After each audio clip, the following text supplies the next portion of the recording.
Yay, thanks so much everyone on Zoom and in the room. Thanks for being here. As one of our guests mentioned, one of the things that Josh forgot to mention is one of my favorite places. I graduated from Oberlin College. Yes, you can't forget that because we've got Obies in the audience. So, I'm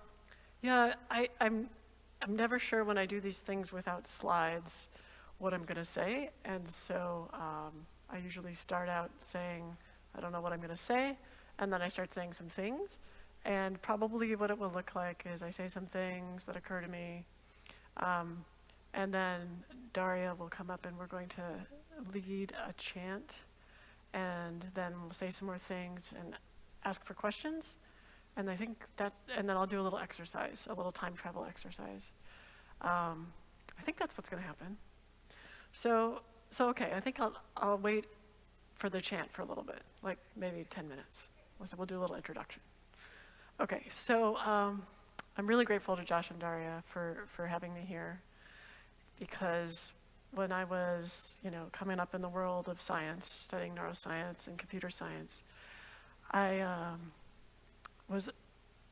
once I got it that there were different ways of looking at the world other than scientifically, which, I was trained up in the scientific, in a secular humanist household, in the scientific paradigm, and seeing the scientific paradigm I was trained to see the scientific paradigm as the primary way, and in fact the only way that the world could be seen. And then once I sort of went to college and made the flip and realized there were all these smart people who were studying religion and philosophy and music and art, and these are very different ways of looking at the world, and they had very important impacts on people's minds that were essential to have in our culture, and not just a scientific mind. I struggle with myself about whether I should become a rabbi or a scientist, and at the time I wasn't Jewish, but I ended up converting because I thought, well, I at least want the option. I didn't become a rabbi, but I since then have been thinking about questions of the mystical sources of things and how the world or the universe works, and what are the glimpses that we can get from science, and what are the glimpses that we can't get from science, and what are the glimpses that we get from science through our own experience, and what are the glimpses that we get from science through the experience of other scientists, or through equipment, or any kind of other kind of so-called objective measures. And then what are the glimpses of the way the universe works that we can never get that way? And how do those relate to each other? And that I started getting really focused on the question of time, because my perception of time since I was a kid was very different than that of the other people around me. So I would have these dreams that were very detailed about future events. And having been raised in a scientific household that was also psychologically aware, I knew that I could potentially have fabricated my memory of what the dreams were to match the event that happened. So I got myself a dream journal around 7 years old and started writing down my dreams so that I could check.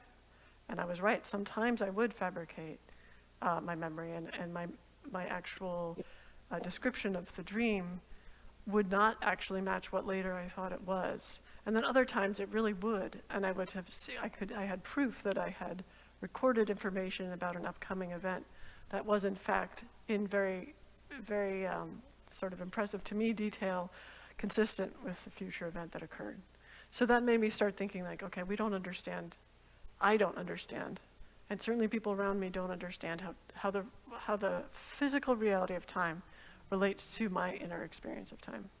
If I'm able to get this kind of detailed information about future events to the extent that I'm impressed by it, and I had a relatively high standard for a 7-year-old, what's going on here? And that launched me into sort of the rest of my life, trying to understand this relationship between the internal experience of time and events in time, and then the physical reality, and how can that relationship be used for practical use, and how could that relationship be used for mystical insight? And then looking at the mystical insight piece, I started to in the last, I guess, 10 years, as I've been studying in the last 15 plus years, I've been scientifically studying precognition, or the ability to foresee future events in some kind of a way that, according to a materialist scientific paradigm, probably shouldn't be happening. I started to notice that those who began to think in this way, where time was less linear and had developed the capacity to get this information, also had this expanded sense of who they are over time, almost like each event in their lives is like a beat on the string, like this. And instead of most people identify with the events, this time and this time and this time and this time and this time, they start to identify with the string itself.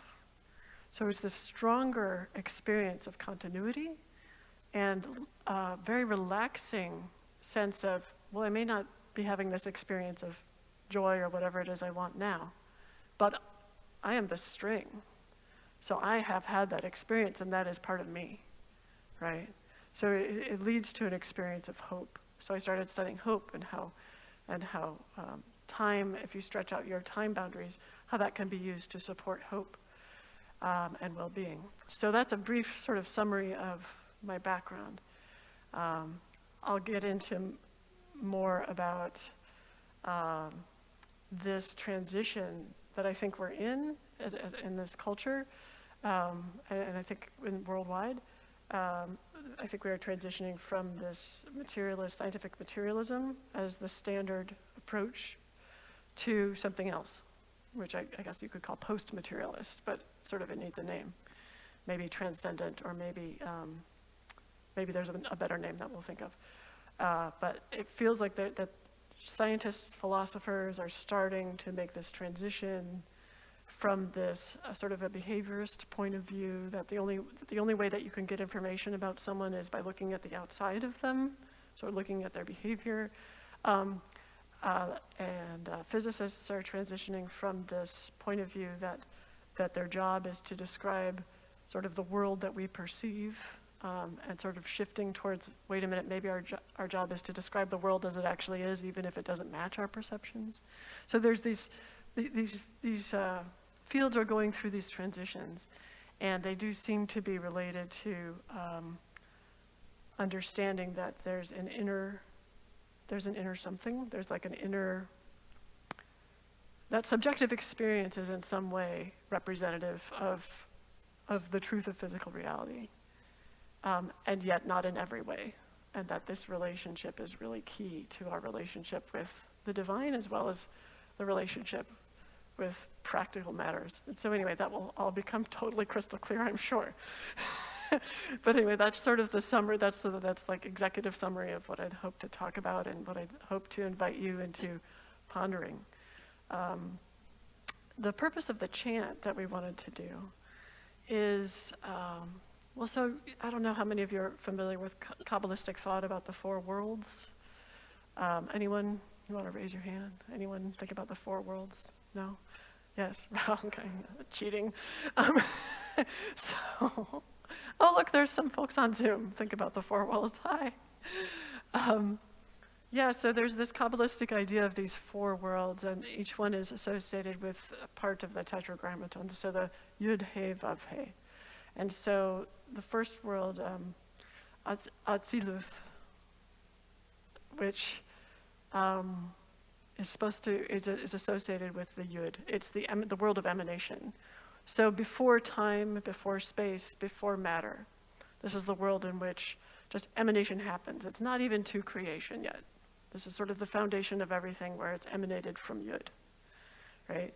This is the world that's associated. This is the foundational world. And I'm just talking, this is not scientific, this is just a mystical story, but it's interesting that the mystical story exists, and it's not dissimilar from what people are starting to say in the world of science right now, in the world of neuroscience as well as physics, some parts of those worlds. So there's this emanation, and what is associated with the emanation are musical notes. So no words, no consonants, no vowels, no crowns in the Torah, just notes. And then there's the world, sort of the second layer over that, is the world of Beriah, of creation. In the world of creation, now you have time, you've got space, you've got separation between people, you have separation in your own life between birth and death. You have the capacity for evil. It's mostly good, but you have this capacity for evil because now you have some separation, you have some awareness of the separation from God. So that is Hey, the first Hey in Yud Hey Vav Hey, and that's associated with vowels. And then you have Yetzirah, which is the third world. That is the Yud Hey Vav, that's the Vav, and that's about formation. So now we have like the blueprint of what's going to happen, the blueprint of everything over time and over space. And that's associated with the consonants, I believe. And then Asiya is the world of sort of crude matter of action. It's the fourth world, so this is the last Hey in Yud Hey Vav Hey. And this is the world of the crowns in the Torah, putting the crowns on the letters. And so the reason I'm telling you that is because even when we were singing the blessings, I'm always like floating around in my Hebrew trying to figure out what the words are. And I'm trying to sing the notes at the same time. And that's very hard for me because words and music for me are very separate. Like the music is like, it's that, it's that Atzilut place. Like it's this emanating place. And then the words are just like this dragging down sort of human way of being very precise about something that you actually can't be precise about, so it's always wrong, And so, anyway, I'm always struggling with that. So what I'd like to do is for us to sort of play with these worlds of action and the fourth world, the here and now world with space and time, to start out with the words and the music for a chant that Daria will help us with, and then go very quickly, by my vote, to a nigun.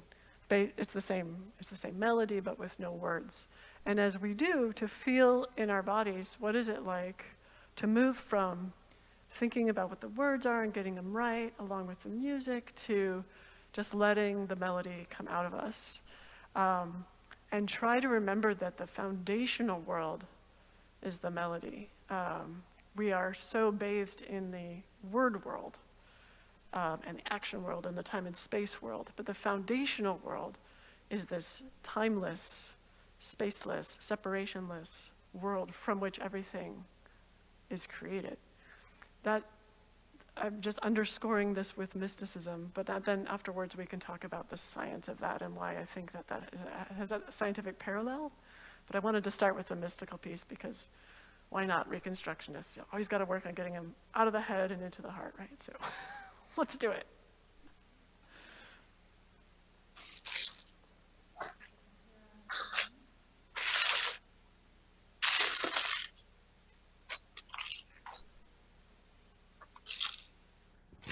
And so we'll start with the words you want to do, and then just move into the nigun. So the words are the words that we'll be doing. We often, so I'll just do that little introduction about that. We sometimes will sing in our congregation on a Friday night, "We are loved by an unending love." Yeah, and so that unending love, which is the title of tonight's program, has to an unending love, an eternal love. Our evening text, the traditional text calls it Ahavat Olam. Olam both means world and means kind of eternal. Back to, right, is it this world or is it eternity? It's both in Hebrew. And so this prayer comes always right before the Shema, right before our prayer about oneness throughout all time. And in the morning, every single evening, this is the prayer that's said, and every single morning there's a parallel that says, with a great love, Ahava Rabbah, you love us, God. And so, but the evening, we're in the evening right now, so the evening words we will sing are, there'll be a little abbreviation of that, but Ahavat Olam Ahavta. So we'll just say that first. Ahavat Olam Ahavta. One more time. Ahavat Olam Ahavta. Okay. So in the traditional Ahavat Olam Beit Yisrael Amcha Ahavta, we're just going to focus on With an eternal love, you are loving all of us. Ahavat olam ahavta. Am I doing the right one? No, I'm doing the more complicated one. Of course you are. Ahavat olam ahavta. Ahavat olam ahavta. Ahavat olam ahavta. Ahavat olam ahavta. Again. Ahavat olam ahavta. Ahavat olam ahavta. Ahavat olam ahavta. Ahavat olam ahavta. Letting go of the words. Yai dai dai dai dai dai. Yai dai dai dai dai dai. Yai dai dai dai dai dai. Yai dai dai dai dai. Yai dai dai dai dai. Yai dai dai dai dai. Yai dai dai dai. Yai dai dai dai. Once more. Yai dai dai dai dai. Yai dai dai dai dai. Yai dai dai dai dai. Yai dai dai dai dai. Yai dai dai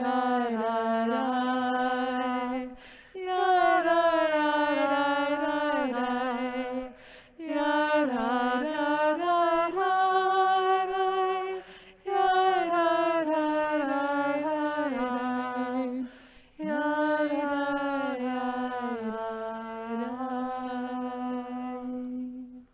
That was fun. Thanks. So that brings me to this, which is really cool. So this is in the Reconstructionists that are,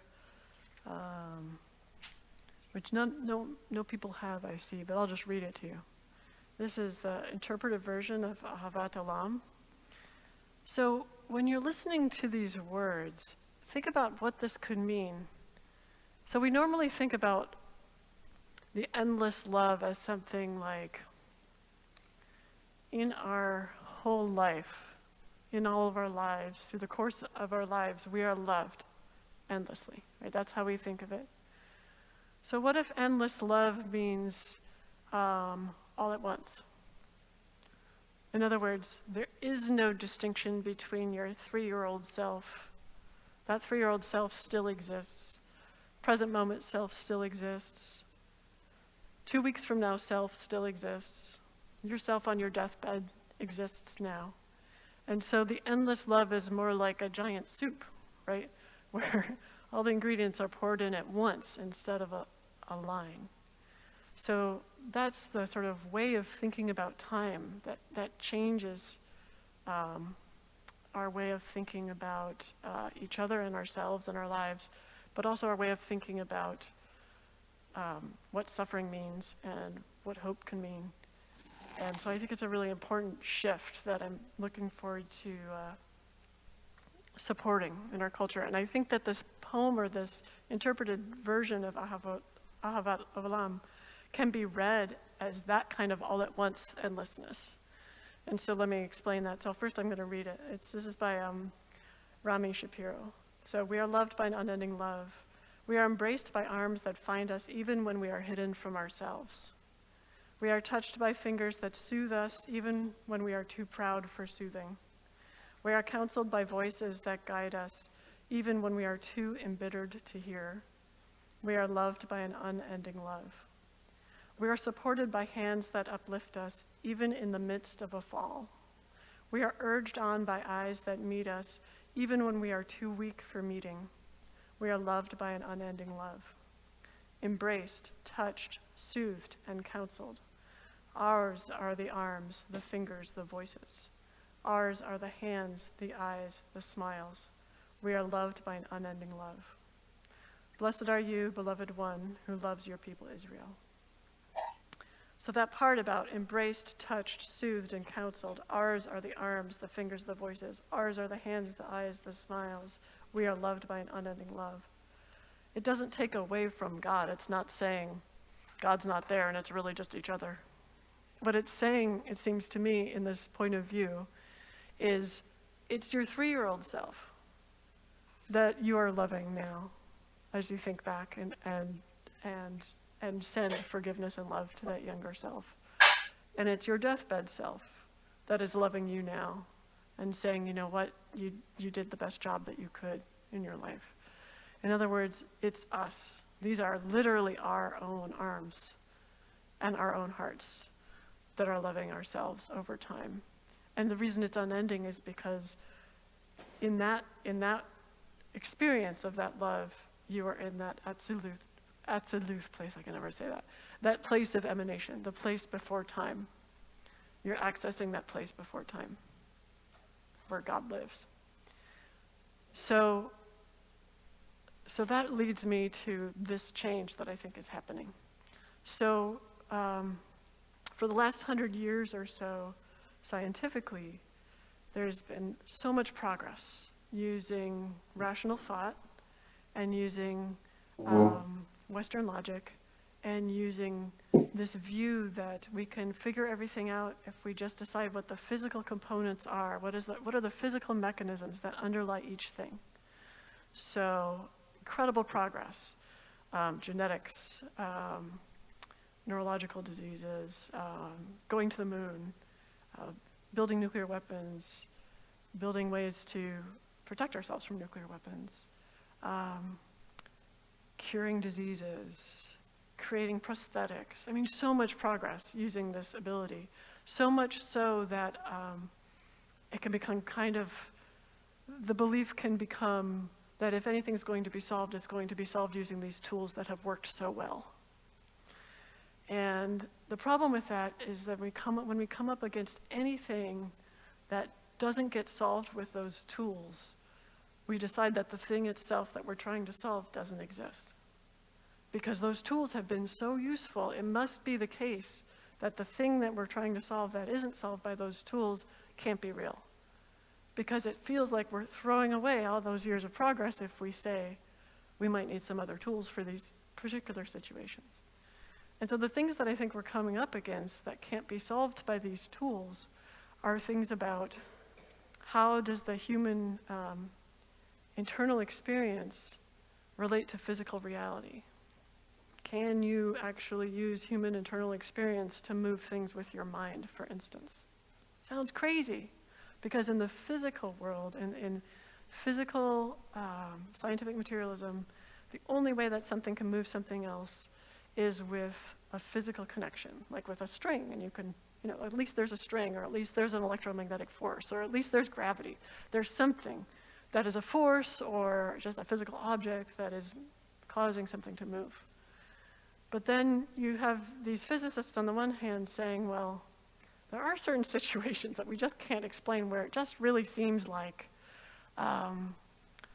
things that are happening at very far distances away from each other are somehow communicating with each other through no means that have anything to do with any kind of forces or any kind of physical objects. We don't know how to solve that problem, so question mark there, right? And then you have people like me who study things like psychokinesis or precognition, the ability to know future events, and psychokinesis, the ability to manipulate digital outcomes or physical things with the mind. And again, and find out that this is an actual human skill that people would like to reject because it doesn't fit in with this paradigm, but the data are there. So if you follow the rules of science, the data are there. The actual rules that were built on scientific materialism, the data are there. But scientific materialism cannot explain it. So that's another question mark. So there's that. And then there's this bunch of neuroscientists, big name neuroscientists, like the head of the Allen Neuroscience Research Center in Seattle, like Giulio Tononi at University of Wisconsin, who are studying consciousness and are finally coming up with the insight that it can only be the case that consciousness is fundamental. It cannot be the case that anything physical actually produces consciousness, because in the most conservative understanding of human experience, the first thing and the only thing that we know is that experience is happening. I mean, this is Descartes. This is the first thing and the only thing we know is that experience is happening. Everything else, including the existence of this physical object, is deduced from our interactions with it, right? It makes a sound, it has a color, it has a feeling. So we're deducing that there's an object there. But experience is in fact the fundamental and only thing we know. So if you're truly conservative about what you're going to admit as evidence for what is in the world, you will have to say that your conscious experience, your subjective experience is fundamental. So neuroscientists are starting to say, wait a minute, subjective experience is fundamental. How does that relate to, how do we build this world around us with our perceptions? And does the world around us that we build with our perceptions really reflect what is going on in physical reality or not? So everything's starting to turn a little bit upside down in terms of our understanding of not only time, but physical reality. And so this is an interesting time, the way I see it. And I think we are moving towards a time where we will gently, I hope, stop rejecting internal experience as a piece of data, and instead start looking at it more carefully and finding out what it can provide, not just about information about future or past events or events distant in space and time, but simply about information related to what is going on in the universe right now. It is our only connection with God. It's our only connection with physical reality. It's the same thing. It's this receptor sheet inside of us.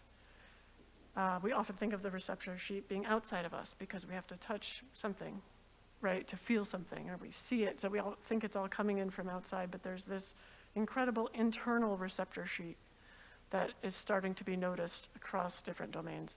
So that's my brief spiel. It's not complete without a discussion of the difference between non-conscious and conscious processes. And for that, I'm going to need my sock. And Zev, I have a sock that I forgot I put in my pocket of my coat, which is in the coat closet. Are you willing to go get the sock out of my coat pocket? Thank you. The sock is crucial for this demonstration. Yeah, I mentioned the sock. I could ask him for his sock, but like I had a son that age. I'm not gonna put my hand in his sock. No way. I'm savvy to the ways of, how old is he? 10. Yeah, 10-year-old boys, no way. So there is a physical reality. So you found the sock. Hey, thanks, Ev. Awesome. Okay, so the reason I brought this on board is because this kind of stuff, I get it, sounds so radically weird, but it's actually based on evidence. So there's a ton of evidence that are what we think of when people ask me about free will, because of course I study time and getting information from the future. So of course one of the questions that comes up is about free will. And so when people ask me about free will, I say like, well, so who's asking? Whose free will? People tend to put the focus on the will part and the free part, but the question is really, who are you talking about? And if you're talking about the conscious, waking daily self, the self that has the story of what's going on in the world and says, I'm speaking right now to the congregation, Osei Shalom, and there's a group of people in the second row and a few people in the third row and some people on Zoom. The self that tells that story is the conscious waking self. And that's the self people often say, yeah, that self, does that self have free will? And I would say that self does not have free will. There's no evidence for it. If you want to have free will as part of a human experience, you have to include in the self the non-conscious self, because the non-conscious self, you go to talk to any neuroscientist, the non-conscious self, the self that you're not conscious of, is actually creating your experience. Your experience doesn't arrive de novo. You've got most of your brain focused on creating this experience, and you don't have an experience of that part of the brain. You don't have an experience of what it's like before you make a decision, but it's like something before you make a decision, and that's the non-conscious part of yourself. And there's study after study on this, and it's very clear that free will belongs to the whole being, the conscious and non-conscious parts. But we like to pretend it just belongs to this conscious part because, frankly, that's the part that wants to claim ownership over everything. It's the part that wants to say, oh, I woke up in the morning, I woke up. Really? No, actually, this non-conscious part of yourself, of course, woke you up. You were asleep before that. The non-conscious part of you was awake the entire night. It was doing stuff the entire night. And then it wakes you up. And then you say, I woke up. Everything you do is being controlled by that non-conscious part, and yet we don't like that. So that's why I have this sock. So this is a demonstration of how we kind of are.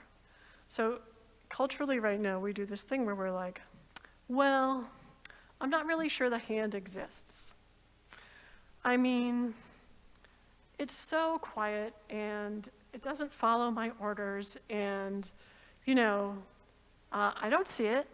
And when I'm asleep, it's just blank. Nothing happens, and I wake up, and no time has passed. And if I go under general anesthetic, I'm just gone. So this hand thing you keep talking about, this unconscious thing, doesn't exist.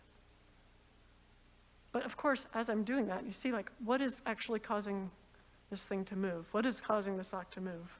Of course, it's the unconscious processes. It's the hand. And this is what the sock looks like during deep sleep. It's got nothing.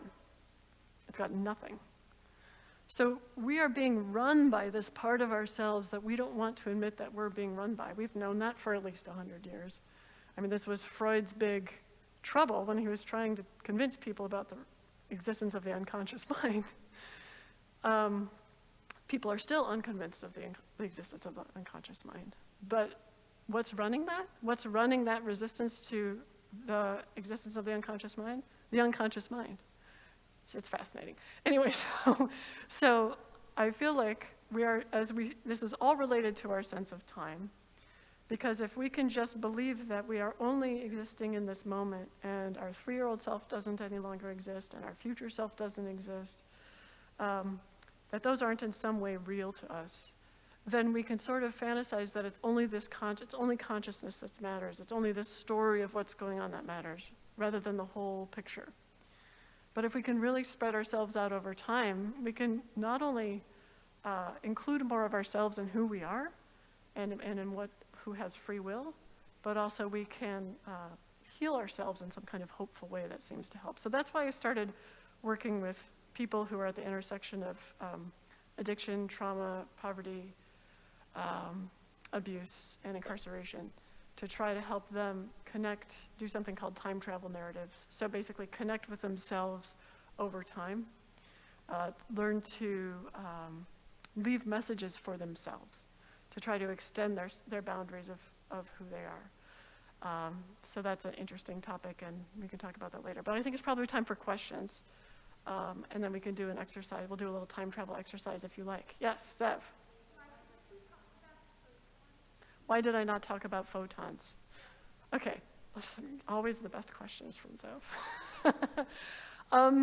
It just didn't come out of my mouth. Again, not very much in control of what I'm saying here, the conscious part. But would you like me to talk about photons? Is that what you're saying? Okay. For Zev, I'm going to talk a little bit about photons. Photons are super interesting. So photons, in case you don't know, are what we call light particles, light waves, right? Particle waves. And they kind of don't exist unless they're being emitted from a source or absorbed. There's no way to think of them. They don't have any mass. There's no way to think of them as kind of, we do think of them as existing in between. I'm not sure we should. Is this still picking up my voice? Sort of floating around. Oh yeah, right. I'm definitely sure the microphone has its own unconscious parts. So yeah, so there's the emanation or the emission from the light source, and there's the absorption, and that's really defines the photon. And in between, it kind of doesn't really exist. And in fact, the definition of a photon is very broad, so that a photon that has the same, as long as two photons have the same, the same energy, the same frequency, the same momentum, then they are the same particle, which means a photon in 1932 can be the same, and you could certainly find a photon that is essentially the same as a photon that's coming out of that light bulb right there, that we're receiving into our retinas, right? So they're very broadly defined, which is, and the reason Zev wants me to, I think, to talk about them is I have this experiment where I'm looking at how photons could potentially help us spy on the future, because they don't necessarily differentiate. They're like in the world of emanation.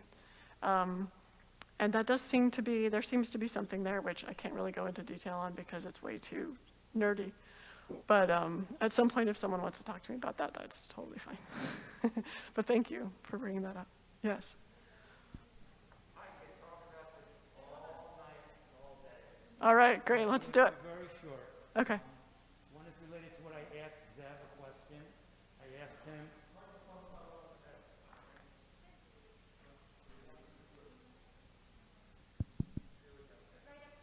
All right. I asked Zev a question. What was the most important invention ever in human time, in my opinion? And what did I say? The printing press. And what year was that in? 1436. What I bring to attention is it brought awareness to the human race, things that we did not know, which is related to what you said at the beginning, when you were saying you were 7 years old and you went to Oberlin College, which you and I have in very much the same experience. You talk to yourself when you're 7 years old. You already have established what your future is going to be. Yeah. And then when you went to Oberlin, which to begin with was such an introspective place, you couldn't get away from thinking about thinking. Yeah, yeah. You intensify it. So my question generally is, what impact does that have for making people become more aware of themselves? How do we do that so that we can kind of plug into the time continuum rather than watching science fiction, which I always liked, and I have my favorite time travel stories, but Yeah. it doesn't help us Yeah. understand where our connections are from our past, present, to our future. Yeah. What would you What can we offer do? to us? What's the printing press? Yeah, so the printing press, it was a time machine, right? Because with the printing press, you could actually now, even if a current generation didn't understand what you were trying to say, great, you write a book, you print it up, you leave it for a couple generations, and later they're like, wow, hey, how about this? Now this makes sense. All right, that was like the first time machine. Yeah, I think that's a really powerful invention. I've been working on a similar kind of printing press idea with artificial intelligence, where your interaction with, it's not so usually in artificial intelligence, it's the thinking that we sort of revere, like the cognitive processing. But what I think is actually the real gift of artificial intelligence is this intersubjectivity between yourself and the artificial intelligence agents. So when we start to realize that it's the thing that develops here, so this hand is the artificial intelligent agent, whether that's embedded in a robot or what, and there's this intersubjectivity that emerges, and that intersubjectivity has agency and power. And that intersubjectivity is going to be what brings us towards different ways of thinking. Same as it works with human beings. The problem is sometimes you have to create something that's not a human being that has the capacity to help people get out of their boxes, so that then this intersubjectivity can actually do that. So I think that's one example. But another example is super simple, is this app that I've been working on called Time Machine, notably. Very simple. Just people can go on a little journey where they press the time machine button and they can record a message, and it gives them a prompt. So, Carmen, you started trying this, right? Not yet, okay, okay. So the beta version just came out. It gives them a prompt do you want to speak to your past, present, or future? And then it gives them a prompt, like maybe to your past, you'd say, like, what can you forgive about your past self or something? And then you leave a little message. And then the next day it gives you a notification and you go in and you listen to your message and you leave another one. So basically just giving people the experience that they can hear yesterday's message. And this is the simplest thing, but people are profoundly, so we did a beta test of it before this beta test, and a pilot study, and found that we had about 96 people and found that they were profoundly impacted by it. Because there's nothing, because we have these sort of attention deficit inducing experiences with the phone and with our interactions that are very quick and impatient, people aren't even convinced that they existed yesterday. I mean, like, to hear your own voice from yesterday is a revelation. So stretching out, again, because of plasticity, we've created incredibly short time windows. Stretching that out over even just one day makes a big difference in terms of well-being for people. So I think that's another example of the kind of thing you can do. It's super simple, but people don't do it. And we'll do an exercise in here related to that, so it's good. 1 second, Zev, I just want to see if anyone else had a question. Oh. Why did she not talk about that? Was us a printing? Oh, you were writing down the questions. So any other questions? Yes.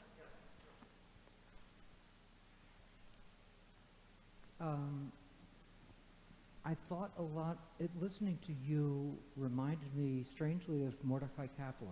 And I don't know I'm honored.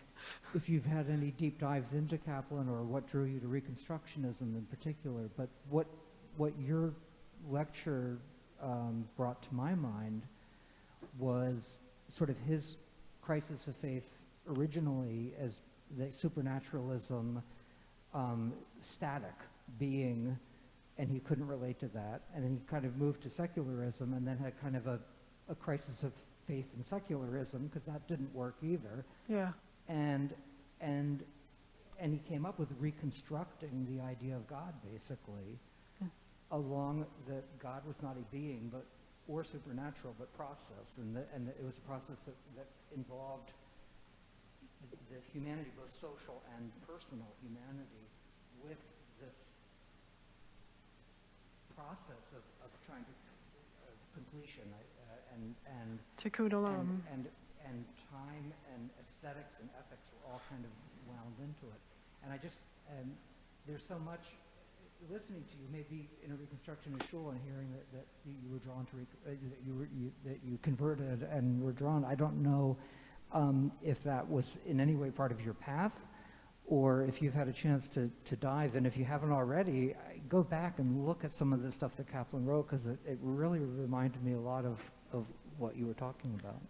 That's cool. Yeah, I barely dove into Kaplan when I it was more like a people decision. Like, I met this rabbi, like Brant Rosen, at the JRC synagogue in Evanston, and he was like very neutral about whether I was going to convert or not, and that was very helpful. And then he told me about Kaplan, and I read a few things. Of course, I read some of Kaplan's stuff in the Siddur, but that's about it. But obviously, I thought he was a feminist. That was good. So just a few things. But yeah, probably I should go look at some of those. There's this dynamics of the secular swing to mysticism, and yeah, thank you.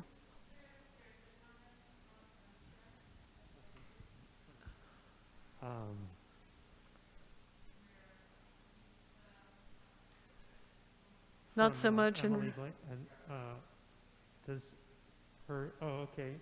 Not so. The comment is not so much in respect to time, but does your theory or explain at all healing power of prayer beyond an expression of care and concern? I mean, an objective healing power that is positive. Yeah. Yeah, sure. My theory is hardly a theory. I have hardly expressed a theory here, at least. So it certainly can't explain anything. But I would like to speak a little bit about the healing power of prayer, because I think that's important And I do think that as we start to take into account the reality of internal experience as something that has actionable force in the world, it has a causative component rather than just a receptive component, as we start to really get that that's real, we'll start to not be so freaked out by the mysteriously useful impact of prayer. Certainly there are studies showing that, so on the scientific side, there are certainly studies showing that when someone prays, it can help their mood, it can help their health, and that's easy to explain from this old materialist scientific paradigm. They are getting in a more positive mood, they're offloading some of their concern psychologically. That's great, and that's no problem. And there's some evidence, and it's very difficult to, it's not an area that is well replicated, partly because there's so many different ways of praying, I think, and partly because people aren't trained to meditate, and so their minds are not trained to be focused for that long of a period of time. But in any case, there's some evidence that prayer itself can have objective effects at a distance on people or petri dishes that don't know they're being prayed for. So, and the most interesting study, I think, is a retrocausal study. So that's a study where the prayer was done after people had already had their outcome, but their outcome in the hospital wasn't looked at. And they were sorted into two groups, one that was going to be prayed for, so basically people praying for their past outcome to be good, and one not prayed for. And there was a significant difference in mortality and hospital stay, et cetera, supporting retrocausal prayer, praying for the past. This is fascinating to me because one of the things I'm interested in is creating something called tempraceuticals, so basically time-based pharmaceuticals. So using the fact that most people are trying to push from the past towards a future outcome. So it's a very crowded space, the past, trying to push from right now or the past towards a future outcome. And it's a very uncrowded space in the future, looking back and saying, let's try to make this happen in the past. It sounds nuts, but I think there's decent evidence for it, and doing kind of a massive experiment with a startup based on this idea. So we'll see what happens with that experiment. But I sort of have this idea in the future that when someone has a traumatic brain injury or a stroke or one of these very time-delimited problems, you'll have your basic interventions, and then when the person's stabilized, you'll do your tempraceutical interventions to make the outcome better. So you'll be projecting into the past to make outcomes better, the prognosis better in the future. Pretty confident that that sounds nutty to most people here, but on the other hand, it may not sound as nutty in about 10 years, so yeah. Keep it short. Can you address your view on singularity to time and to our relationships that we build? Singularity, if I define it properly, is where our technology is going to get beyond our capability of being able to control it. Now, I grew up with the first book, Brave New World. It really changed the way I looked at how human actions affect how our future may be. And then, not that long ago, the movie Matrix came out, which explored the idea that artificial intelligence is going to take over. And we have psychotropic drugs and so forth that can control the way we actually think. So we put it all together, time may end for us because the technology will outstrip us in terms of our control, plus our ability to think things out will be controlled, and we won't be able to develop any further than that point. What's your view towards that? Well, I think by that definition, the singularity has already happened. So for instance, I just don't believe in the negative, sort of the doom part of a singularity. But I mean, certainly our brains are completely influenced by our cell phones, which everyone has. Completely influenced by the cycle of the rhythm of entertainment. Completely influenced by having electronic lights that keep us up later than sort of we ought to be. I mean, these are some basic things that have changed human brains. and certainly control us. But I think the tricky thing here is that if you have the fantasy that you're in control, like your conscious mind is in control, then everything's always tragic when you recognize, oh, we're being controlled by this or that or the other thing. But when you recognize, like, I was never in control in the first place, like this, what I had for breakfast was partly in control, and the person I met yesterday, was partly in control, and the fact that I'm standing on this leg and not this leg is partly in control. Like, there's so many factors that are influencing whatever I'm saying and my behavior and my feelings right now. And that's really almost like saying the universe has control. Yeah, the universe includes technology that also has some control over us, and we have some control over that technology. So we get to choose some things. We get to choose, what do we want that technology to look like? Do we want to learn how to think about the dynamics of brain plasticity and how our brains will change with each new technology, or do we want to just decide that all new technology is good? I mean, we'll see what we decide, but I just think human beings are incredibly good at getting ourselves into these weird corners and then finding our way out. It doesn't mean everyone finds their way out, and it doesn't mean that we find our way out in a non-bloody way, or in a peaceful way, or in a way that doesn't include suffering. But we find our way out over time because we're also technology in a way, right? So I just think there's a lot to be gained by not falling for the fantasy of we're in control and then we won't be in control. Like one of the things I loved about the Matrix movie is the recognition of, oh, it turns out I was never in control of my experience, right? But that experience was all created. But then there was an agency part too. There's a doing, and a choice part too. So I don't know. It seems to me like, sure, singularity, but I just think singularity is a bad name because it's some kind of fantasy that all of a sudden we'll be like robots, but we're already kind of robots, so.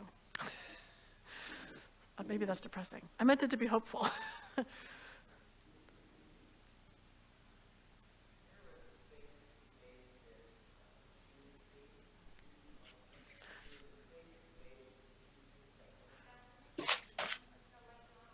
There was a statement I made that confused you. I'm surprised there was only one. Right, that's true. So there was a statement you made where you said, when you are in the present, thinking about the past or something of that sort, Yeah. that you actually have evidence that you changed the past. Yeah. And my question is, I'm confused by what you mean gets changed. Yeah. So are you talking about your perception of what happened in the past, or Yeah. you're talking about what actually happened? Right. This is such a great question. Thank you. Plus, I used the word changed, which I don't like because it suggests there was one timeline and now there's another. I prefer the word influence, but I used the word change. So you got me on that, and sorry about that. So first of all, when people ask the question, is this your perception or did it really happen? This is the question. I understand the question. You're talking about experience versus physical reality, right?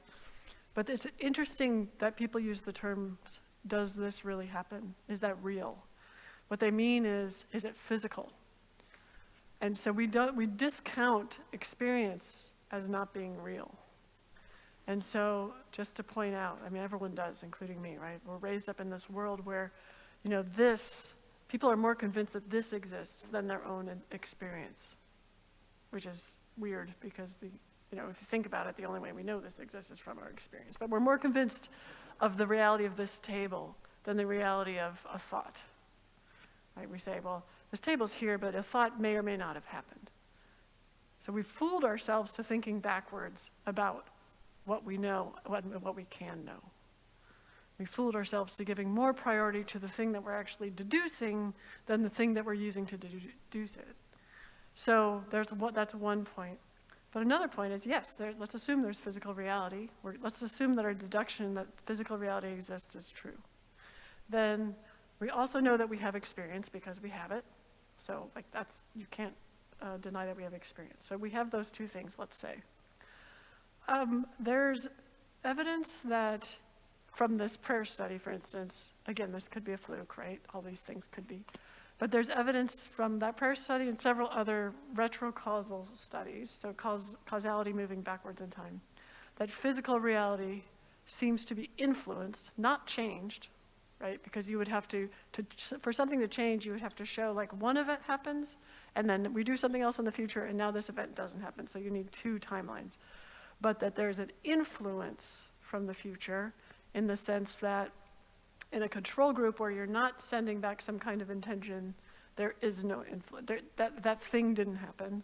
Whereas in the experimental group, when you send some kind of intention, it does happen. So that's the kind of study. Does that make sense? Example. Okay, so there's a famous sort of retrocausal study with cars going through a tunnel. I think it's in New Jersey. I don't know the New York-New Jersey tunnel system. If I did, I would name the tunnel. Maybe it's the Holland Tunnel. Is that a place? Anyway. So they videotaped the cars going through the tunnel, and they didn't watch the videotape until it was time to have a person, I can't remember if this was a meditator or not, but anyway, someone was fairly good at holding an intention for a relatively decent period of time. Usually that has to be a meditator. And they had him look at the cars, and they said for certain periods of time, okay, for this next chunk of time, make there be fewer cars in the tunnel. Okay, that's over. Now for this next chunk of time, make there be more cars in the tunnel. Or for this next chunk of time, don't do anything. Don't hold any intention about the cars. Now the whole thing was from the past. It was a videotape from the past that had not been watched before. But this guy was able to line up the sort of the direction, so the intention around more or less, with the reality. And the intention was based just randomly. Like, so his instructions were random. It wasn't like someone watched the video and said, we're going to tell him to reduce the number of cars just when there's fewer cars. He was the first one to watch the video. And so the idea is if you don't observe, if you don't measure something physical, this is like a quantum idea, right? If you don't measure something physical, and then in the future you do something, you might be able to change that thing. It's similar, have you heard of the delayed choice experiment in quantum mechanics? The delayed what? The delayed choice experiment in quantum mechanics? Okay, so this is a great experiment. You can Google it. The delayed choice experiment, so do you know about the double slit phenomenon where if a photon goes through two slits, it produces, even a single photon goes through two slits, it produces an interference pattern as if it went through both slits? Do you know about that? Right, I got really intensely. Well, all the physics that I read, I forget immediately, but I probably read it. You probably read it. So I'm just going to review it for everyone here. Sorry, I got intensely focused on you. So a single photon is traveling, let's imagine it's traveling like a billiard ball, and it's going towards an absorber, a detector, okay? So it goes from the light bulb, and then here there's two slits. And there's a pattern on the detector that appears to show that the photon, even though there's only one of them, has gone through both slits. It's called an interference pattern, as if waves were interfering with each other, like water had gone through both slits. So that's interesting in and of itself. But if you put a detector at one of those slits, what happens is that interference pattern goes away. As soon as you get the information, as soon as you observe what happened, now there's no interference pattern. So now it doesn't go through both slits, it goes through one of those slits. If you take that detector away and you're not going to observe, now it goes through both slits. So the delayed choice experiment is, we're going to not determine whether we put a detector there or not, whether we get what's called which way information or which slit information. We're not going to determine that until after the photon has gone through the slits. And then we're going to choose whether we are going to get information about the slit or not. Well, it turns out the photon, after it's gone through the slits, or after it should have gone through the slits according to the speed of light, actually behaves according to the future choice that has been delayed. So, in other words, physically, it's gone through the slits, or one or the other, you don't know. You make your choice, and now it behaves according to that future choice. So this is, isn't that cool? Yeah, right. And so, again, it suggests that causality, our idea of causality, while we normally think of it in one direction of time, in fact, can happen in the other direction, but it may require that we don't observe the thing that we're trying to change. It may be that, for instance, if someone comes into the hospital with a traumatic brain injury, there's certain tests you don't do because you want to influence them from the future. And if you did them now, they would have a distinct outcome. I know. Did that help your confusion? Yes. Oh, good. All right, that's good. I'm so glad.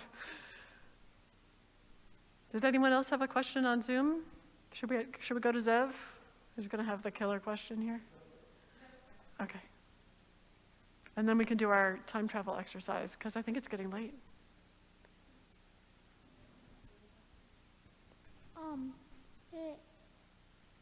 I don't exactly understand back to that app thing that you were talking about. I don't exactly understand that. Can you explain more about that?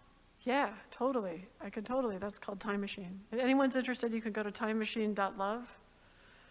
We haven't even brought up the love thing, except for how it's expansive. It's this piece of unconditional love, and its relationship to this kind of mental time travel is this experience of just having no conditions about love, because you have no conditions about time.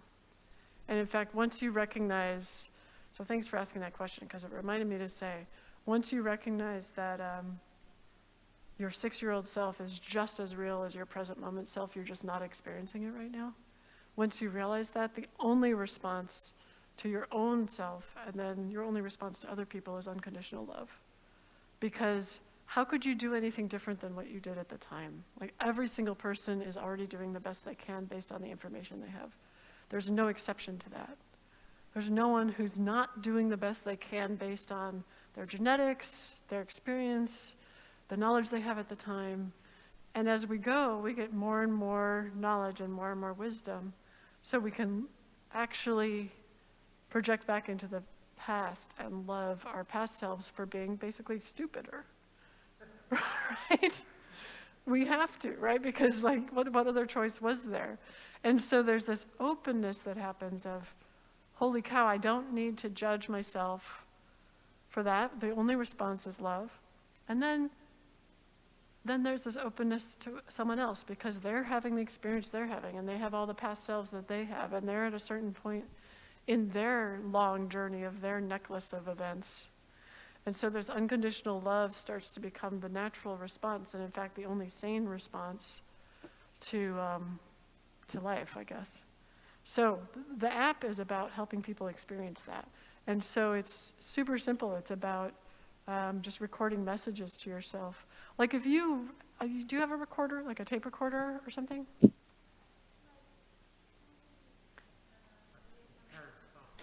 Oh yeah, so do you have a voice memo app on your phone? Right, so if you recorded a voice memo and you said, all right, tomorrow Zev, this is Saturday Zev, and I'm talking to Sunday Zev, and I just wanted to say, I hope you remember that, to check out the chart on your wall of all the things your mom says that you should do today, because it's really important. I've seen this chart, Zev, it's very intricate.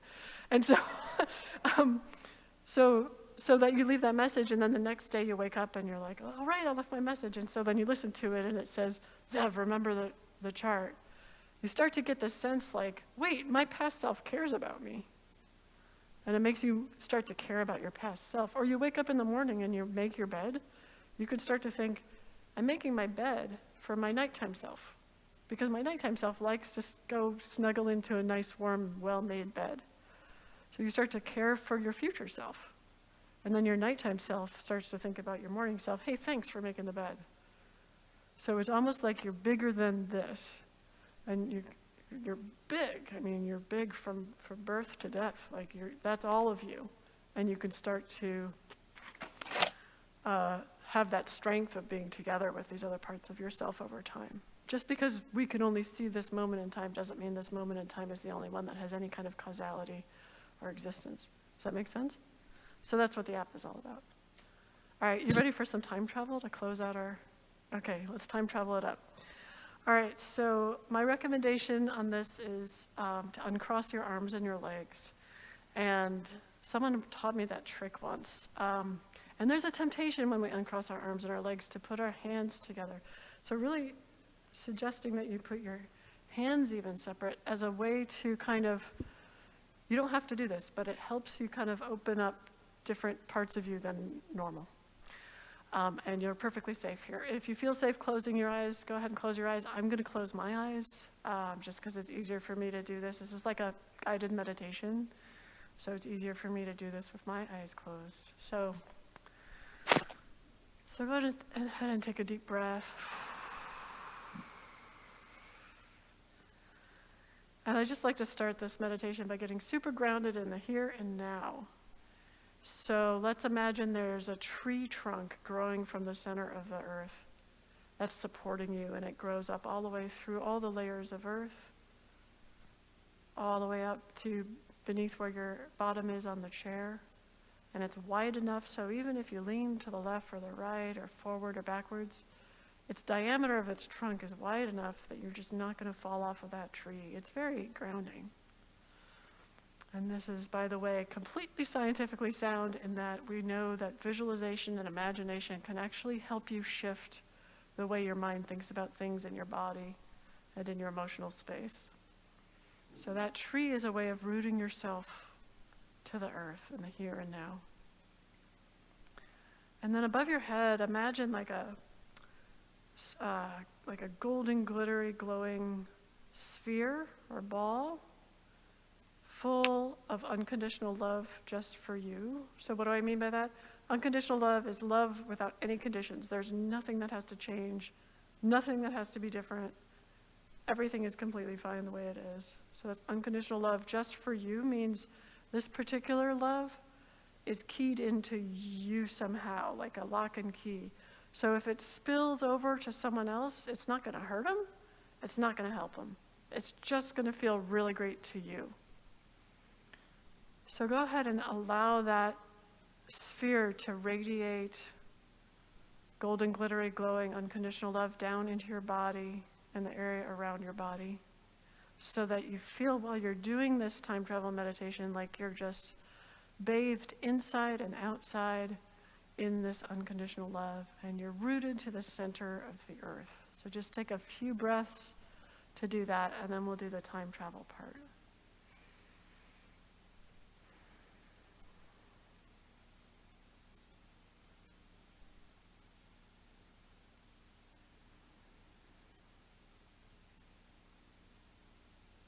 There we go. Okay. So in between your ears, so back from your forehead, right, so behind your forehead, when you put your attention there, it's kind of like your analytical mind. So we're going to back up and put your attention in between your ears, which is like your stage of imagination where you can imagine things right in between your ears, back a couple of inches back from your eyes, pretty close to the back of your head, actually. So put your attention there. And that's like, I like to call this the inner laboratory. So you can decorate that however you like. I like it to look like a lab, but you might want it to look like a park or an oceanfront log cabin or who knows. So sort of decorate it the way you want it. This is your place to create and experiment, and this is your place to do the time travel stuff too.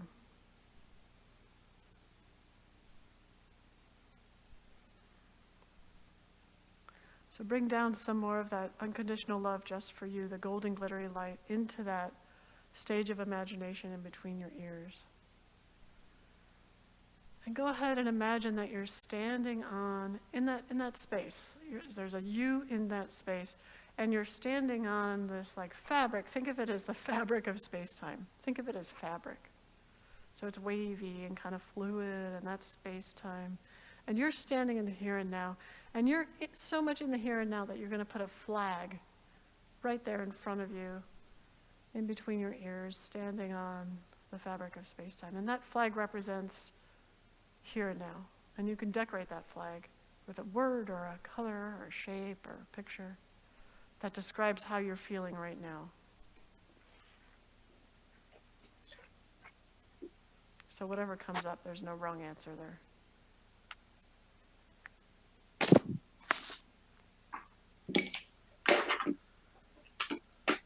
So keep that flag there, and you're not going to move from this spot during this whole time.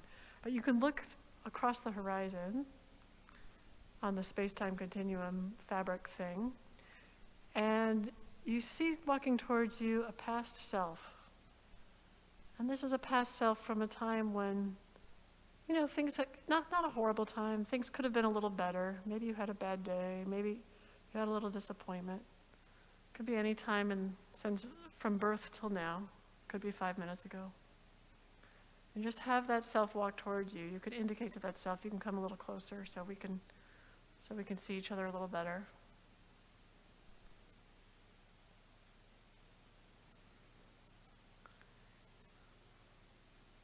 And for a moment, just listen to what that past self has to say to you. See if you can listen without responding right now.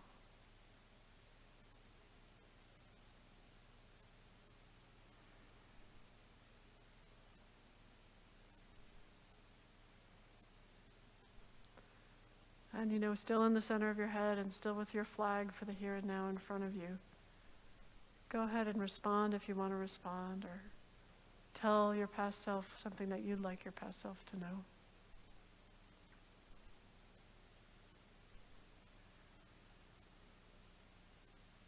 And this is all completely scientifically kosher because it's all imagination. These are all mental representations of parts of yourselves.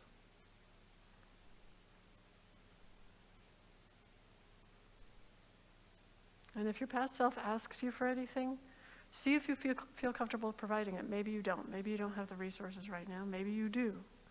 So see how you feel and then do accordingly.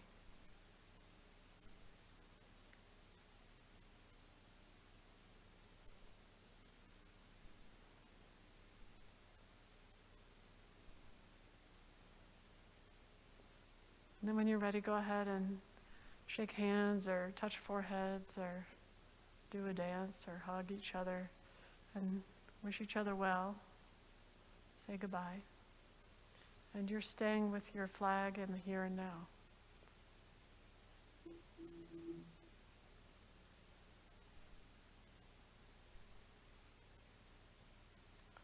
And just look at your flag in the here and now and see, did it change? Is there a new word or a new picture or a new color, or is it the same?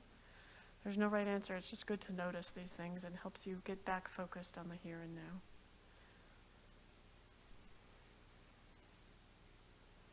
And then just look towards the horizon again and notice one of your future selves coming towards you. So you're staying next to your here and now flag, but one of your future selves is coming towards you. Could be 5 minutes from now or 100 years from now, I have no idea. But that future self is coming towards you. You may not be able to see it clearly because it's in the future, or you may be able to see yourself clearly. And just let your future self know you can come a little closer. I want to talk with you.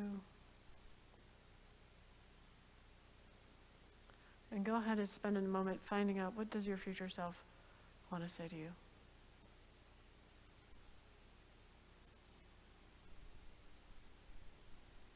Your future self does not live in the world of asiya, of action.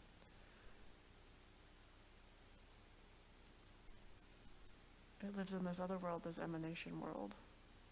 So this is like talking across dimensions in a way.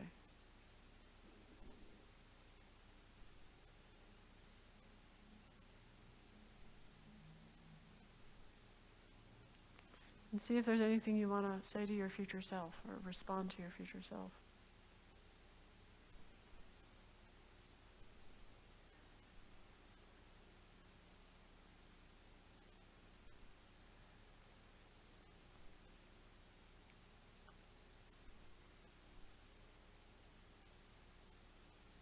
And then when you're ready, say goodbye to your future self.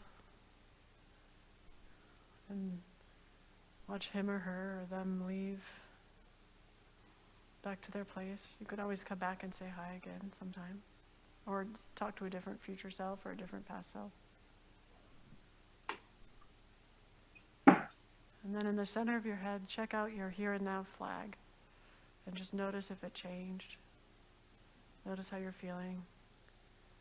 And bring down some more of that golden, glittery, glowing, unconditional love just for you from that sphere into that center stage of imagination in between your ears.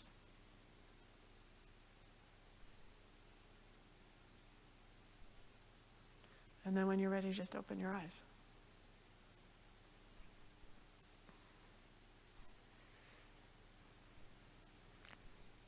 That was fun, thank you. So before we say goodnight, any questions about that or thoughts or concerns? Anyone have a bad experience that they need to talk about? Usually people have pretty good experiences, but I like to give a little space in case you had a bad one. These are all just mental representations, and it's sort of once you start to notice, well, you think about your past self and you think about your future self, you might as well start to have a little relationship with them. It's kind of like the idea of internal family systems, if you've heard of that. You might as well have a little relationship with these little pieces of you that you have running around in your head. That's very productive. It's very healing in certain ways. There's a comment on the chat.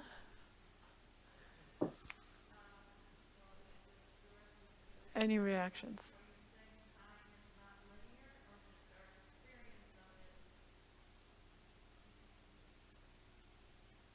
Oh, someone said talking to my deathbed self was depressing. She was judgmental, which I realized was not the point.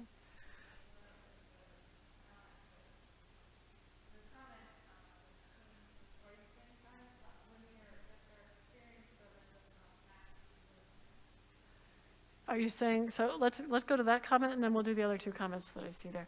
So are you saying time is not linear, or that our experience of it does not have to be linear? Yeah, so really what I think is going on is in physical reality, there is no time, and that in our experience is what creates time. So human experience, and probably other mammals, experience time in a way that I don't think actually exists outside of our experience very much. So most of the universe is timeless. But we're really hooked on time because it's a major part of who we are. It's our story of our lives. It's our story of our experience. So it's very hard for us to think otherwise. So what I'm saying is that time is linear to the extent that we experience it as linear, but time is largely a human experience thing. And there are relationships to physical reality. It's not created completely from human experience. And I don't understand those relationships. Talking to my deathbed self was depressing. She was judgmental, which I realized was not the point. You know, the thing about that is, whomever wrote that is, I'm very sympathetic with that. I've had that experience. Over time, if you continue talking to your future self, especially your deathbed self, that can change. And so as we learn more about how to bring down that unconditional love, the judgment kind of goes out the window. So that can actually change. So it's a more, like, you can do this experiment again. It's easy, right? You can talk to your deathbed self again and say, hey, I don't like it that you're being judgmental. I would like you not to be judgmental. Like, that would feel better. And then over time, my guess is that that deathbed self will not be as judgmental. There will be, this is like a relationship. You can request things. And so my suggestion is to try that. You don't have to put up with that. But one way to heal that is to meet with your past selves about which you have judgment, because you are the future self for those past selves, just like your deathbed self is the future self for you now. And so if you can learn to not judge your past selves and forgive your past selves and have unconditional love for your past selves, magically you'll find that your deathbed self or your future self does the same to you. Whatever you're doing to your past selves, your future selves are doing to you, because that's you, right? Like, now I'm my future self from 5 minutes ago. So I'm going to maintain my same behavior. So if I can learn to love my past selves unconditionally, that carries over. And I know a scientist named Bruce Damer, who when he was 11 had that realization, and he lined up all his future selves in front of him, and he said, okay, you have to all sign this document. I'm going to pretend to give you a document. You know, it's all in his imagination. I'm going to pretend to give you a document, and it's a contract, And you're going to be kind to the littler selves because they were doing the best they can. And I think that was brilliant because he's a very creative scientist and he now has the freedom to do whatever because he's doing the best he can, and his future self always has agreed to be kind. So that gives him the freedom to do that. I wonder just about what you were saying around the future self being judgmental, and so going into how we relate to our past selves, and the love. Yeah. It feels like the perfect antidote in practice, that when we go into forgive and that we are sharing love and we're doing it from a place of expansiveness and love, and if we're making a request even of our future self, still can we acknowledge that our future self right now is interacting the best that it can, and so how can we do it with love? How can we, well, exactly, and it's sort of passing it along the line. I sort of feel like the way I like to do it is assume that the future self has been through more and has more capacity than you, always. So you can ask it for love, but, and your past selves can ask you for love. But when you ask your past selves for love, that's confusing and weird. But we can relate to our past selves and still love them. We can extend love from wherever we are. We can. It's not as easy sometimes for most people. It's a lot easier to go in this direction. Yes. I mean, if you can. It's one of those things, like you can easily start to get critical of yourself because you're not doing it right. But it's sort of like an if you can thing. And if you can't, then that's where you are. And you look to your future self and you say, I'd like to call it love banking. It's like you make a deposit of love. When you're feeling all those resources and you're feeling great and you make a love deposit, and then when you're feeling miserable, you can be like, I need some of that love from the love bank, you know? And you actually don't need to know what part of time it's from. It's just the love bank, right? So, yeah, okay. Are you saying, okay. It goes against mindfulness with its overemphasis on the now. Yeah, so this is something when I talk to people who are familiar with the New Age movement and they're into being present in the now, and they say, but I'm not supposed to think about the past and the future, only in the now. And I say, well, the thing is, the past and the future are enfolded into the now. There's multiple interpretations of quantum mechanics where the past and the future actually have to agree on what happens in the present moment. So the present moment actually is the result of the past and the future making like a handshake. And that makes a lot of sense, right? The only place where we can be in asiya is the now. That's the only place where we can be in action. But all those other worlds, we can be in formation and creation, and even not really, we can't be in emanation, but we can know about emanation or be aware of emanation. Not in the now. So the now is where the action happens, you know? And being able to hold hands across time is like enfolding all of those other worlds into asiya, into the now. So I think that's why in Buddhism and Hinduism, like in Hinduism, you have the siddhis, the capacities that arise in people who meditate for a very long time. And one of them is the capacity to get information across time and to see into people's lives and into their souls and their pasts and other people they're connected to. These sort of transcending time and space kind of capacities don't come from only focusing on the present. They come from intently focusing on what is contained in the present, which is the past and the future and the now. So, yeah. Okay, I think that's it. Oh, thank you for saying it was excellent. You can find, by the way, that basically that same meditation I have on Insight Timer. So if you look at my name on Insight Timer, there's one called Begin Your Day with Unconditional Love and Time Travel. It's basically that meditation. Yeah, you go to insighttimer.com, you look up Dr. Julia Mossbridge, and there's one called Begin Your Day with Unconditional Love and Time Travel. Insighttimer.com, yeah. Yeah. Thank you. By the way, thank you, Zoom people. Thank you. I know you're out there. So nice to see you. Yay. Thank you. Cool. Any other questions before we go? You've all been really wonderful, and you've asked great questions, and allowed me to talk about my spooky things, and it makes me really happy. So thank you.